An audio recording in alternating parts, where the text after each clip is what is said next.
good, guys? Cody here, and in this video I'm going to go over all the gear that I use to make these little YouTube videos you guys like. And I'll start off by saying the most questions and comments I get is, what computer do you have that's able to render the files like you do? I'm going to go over that. I'll go over all the little gadgets and gizmos that I have at my disposal just so you guys can see what I'm rocking with. It'll be fun. Stay tuned.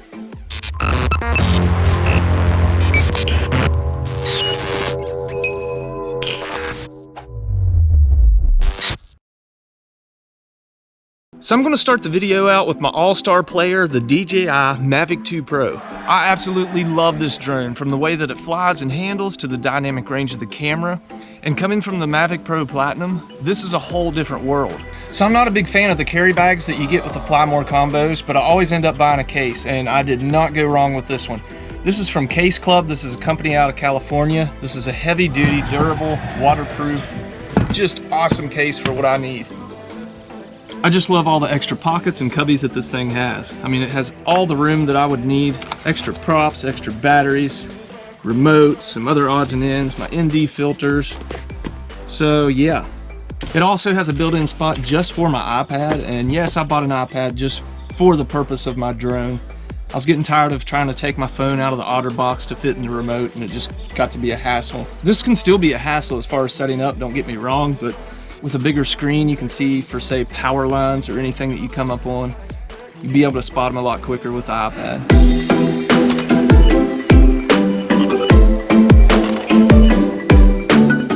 So for ND filters, I use the Polar Pro Cinema Series. I love them. They have adjustable polarizers. Very nice. Now, as you can imagine, getting an iPad to aid my drone with, I had to come up with a mounting solution for it. And what I came up with, I researched and researched, trying to find the right one. I didn't want it to be too far up off my controller. It took me a lot of research to find the one that I wanted. And this one is by Skyreet. Folds up nice and neat to go in the case. And then this will actually slide into the controller. The mount goes in there nice and snug. There's no play with it. It's not going to come out of there. And just to show you with the iPad in it, like it's not going anywhere. So the only thing that I don't like about this setup is the lightning cord. I ordered a smaller one. It was like 12 inches, but it ended up being too small by the time it came up to meet the iPad. So I'm just using my regular lightning cord, which is 3 feet, I think it is.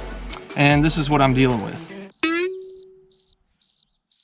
But with the lightning cord aside, I love how I have everything set up, and I'm absolutely happy with it.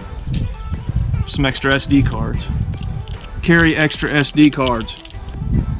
Do it. Do it.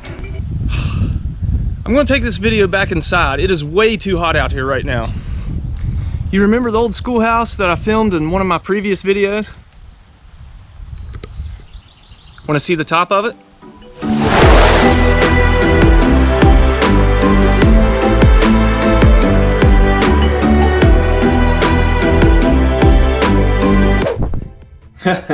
You're gonna laugh at me, guys.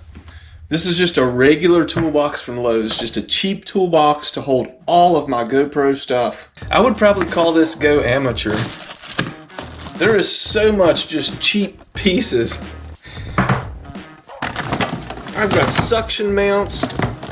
Actually, I do have a branded GoPro suction mount. That's probably the biggest money accessory I bought for the GoPro.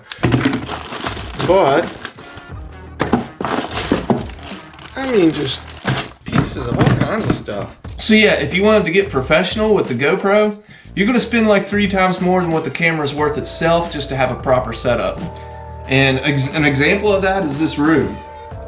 You hear the audio, already a big change from outside to being in here. This is a great room for acoustics for guitars, not for vlogging on a camera. I'm not paying $100 or whatever just to get a setup for a mic for this GoPro. Like I said, you'd be better off to invest in a better camera. But I will give GoPro this. It is a perfect action camera for outdoors. It's awesome. You have to have good lighting for it, for sure. It doesn't do well in low light situations. Even in midday, you're gonna have that shutter speed just absolutely just pinging it. So I did buy some newer, company's newer They're ND filters. They come with polarized filters. This is a great setup here. I'm actually really happy. Yeah, this is a freaking sweet setup. $28 US. They have your lens protectors that you can just put over, just like a hood over your lens. Oh, gotcha. The lenses are like aluminum framing that screw into your housing that goes on the GoPro. Just a really awesome set for 28 bucks. You can't beat it.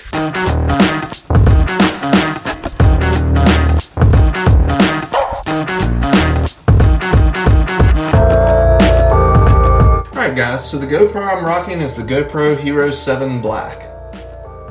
And it's white, if that makes any sense. It's a Hero 7 Black, but I got it in white. That way if I ever drop it in the water or anything like that, and it goes to the bottom, I'll have a better chance of seeing it to retrieve it. Oh, a little cinematic twirl there. Oh. So these are the main 3 mounts that I use for my GoPro. So I have no idea of the brand of this one. I'm sure it's a knockoff, whatever it is, it's cheap. But oh my gosh, it is handy. Like you can wrap the legs just around anything if you want it to stay. I mean, it is just so handy. I recommend one of these, guys, for sure. This one I got probably a month ago, and it's just a simple handheld. It's actually floatable.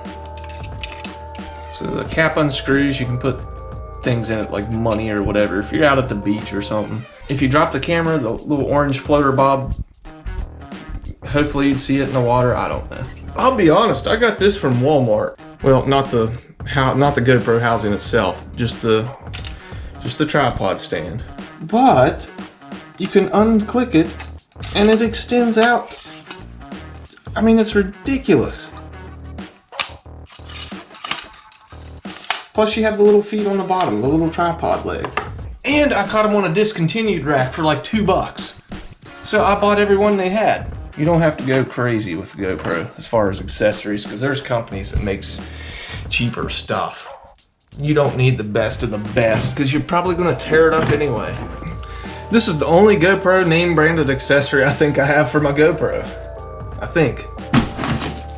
I believe so. But I didn't want to skimp on this because it's going on the side of my vehicle and there's a lot of wind, a lot of weather, snow, rain. Like, it's crazy what I put this through so far. So I will give GoPro this. They do make high quality accessories for sure.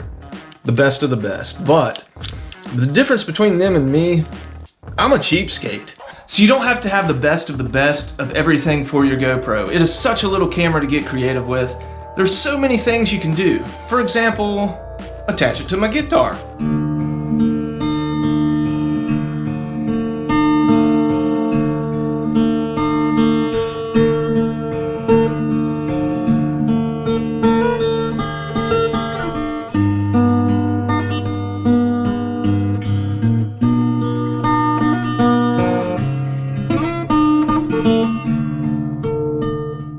So that sums it up what I have in my GoPro. We'll move on to the laptop now. So I know you guys had questions about it and the specs, so let's get to that.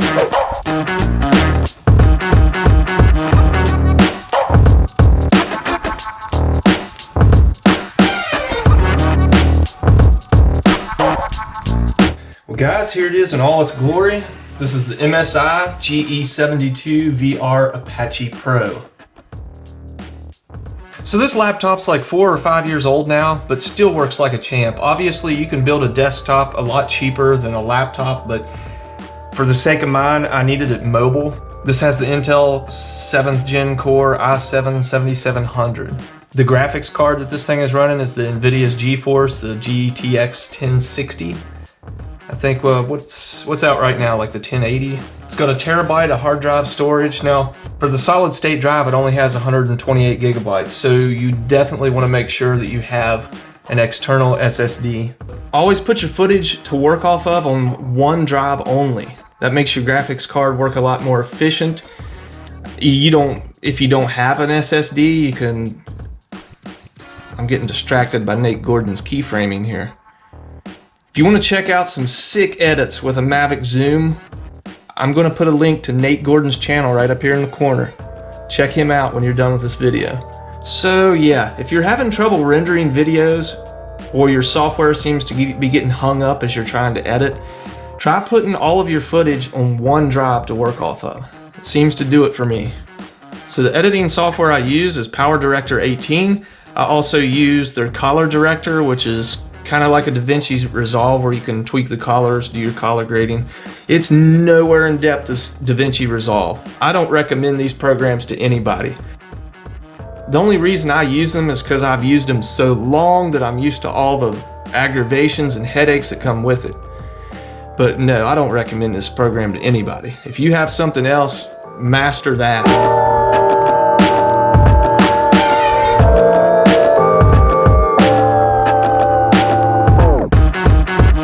Well guys, that broadly sums up everything that I'm rocking with. I don't want to go too in-depth with everything because the video will get way too long. So if you have any in-depth questions for me, just leave it in the comments below and I'll make sure to get back with you. So, one more tip of the day. If you are always hungry like I am, you need to check out Ryan and Amanda Ingleton's channel. They teach you how to make some amazing dishes for your whole family. I'm talking food so good, it'll make your tongue beat your brains out trying to get to all the flavor. I'll put a link to their channel right up here. Check them out when you leave mine. Have a great weekend and I will catch you next time.